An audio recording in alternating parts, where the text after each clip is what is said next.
Russian man like inside the dark, call me Bill Snatcher.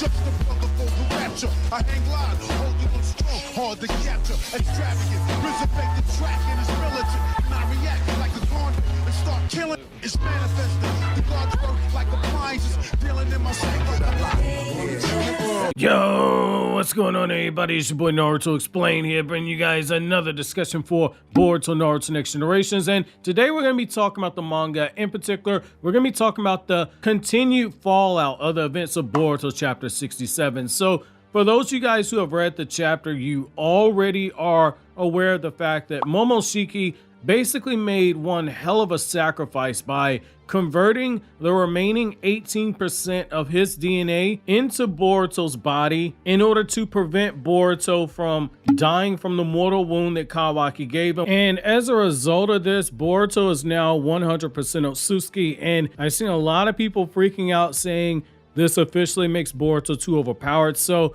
we're going to look at number one, is this the case? Is Boruto being 100% Otsutsuki a huge red flag for the power scaling? And number two, what are the ramifications of Boruto being 100% Otsutsuki? Now, let's start off with number one, which is, does Boruto being 100% Otsutsuki mean that Boruto's now the top dog in the series? Now, that's a very complicated answer, but the short answer is no. Boruto's body has been converted to 100% Otsutsuki on a genetic level, which is a very big deal. Just off of genetics alone, he's got a higher potential ceiling than other characters who we've seen in the verse so far. The thing is I think people hear 100%, they automatically go, my god, Boruto's 100% Otsutsuki. The sage's six paths and his brother Hamura were only 50% Otsutsuki, and look how broken they were. And that's a very valid point to make. Hagoromo's chakra was strong enough that he was existing throughout time and space for several millennia, and Hamura's chakra was so potent that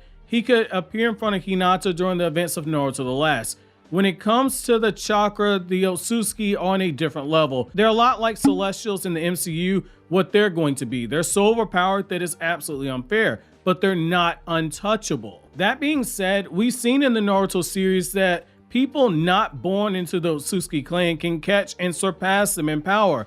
Hagoromo met Naruto in the afterlife, was floating on truth-seeking orbs, which means that he still had six-path senjutsu even in the afterlife, meaning this was a stronger version of Hagoromo than the version who fought against Kaguya. And he stated at the time, one Rinnegan Madara was beginning to approach his levels of power in the manga. Madara then went on to get another Rinnegan, absorb the God Tree, and add a Rinne Sharingan on top of that. Whether or not you think that was enough for him to go from approaching Hagoromo's power level to surpassing him, I'll leave that to you because it's irrelevant. However, the fact remains that Madara was shown scratching on that tier of power. The combined four Kages working alongside Sasuke were enough to bully the two Otsutsuki that Kaguya specifically wrote down by name in her scroll in the manga version of the story, which means that in the 15 years of intense training, the collective Kages were able to ramp up to that level. So being 100%, 50%, 25% Otsutsuki, it doesn't automatically mean you're this monster who can't be touched. It just means that you're starting the race for power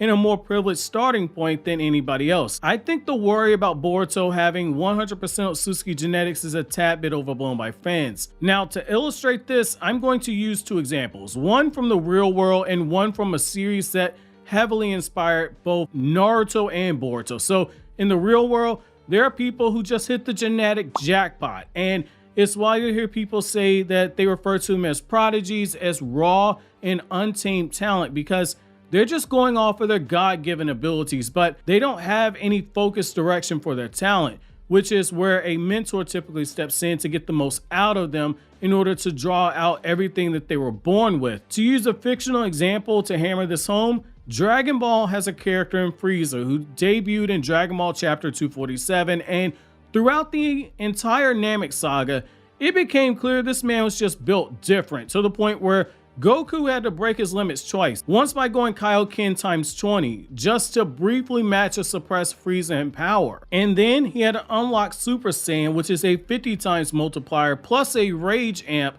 just to outright overcome Frieza's power. By the time we got to Dragon Ball Super, we learned that everything that we saw Frieza do was just his God-given talent he had at birth. He never trained a day in his life, but when he sat down and specifically trained for 4 months, he surpassed Dr. Gero's cyborgs, which is a nitpick. I'm saying the name Dr. Gero correct. The English dub changes it to Dr. Gero. Very similar to how they changed 17 and 18 from being cyborgs or artificial humans to being called androids. TED Talk over. And when you look at this, Frieza would then go on to surpass all the Buu Saga characters. Just as you saw Frieza do something very similar, we are now about to see something extremely similar with Boruto, now that he is 100% Otsutsuki, because he didn't just get lucky with any Otsutsuki's power. He was given the genetics of Momoshiki, and his karma, when fully mastered, gives him access to all of Momoshiki's power. The reason why I can say this is that Momoshiki is very similar to Frieza in that he's never trained a day in his life, which is something we know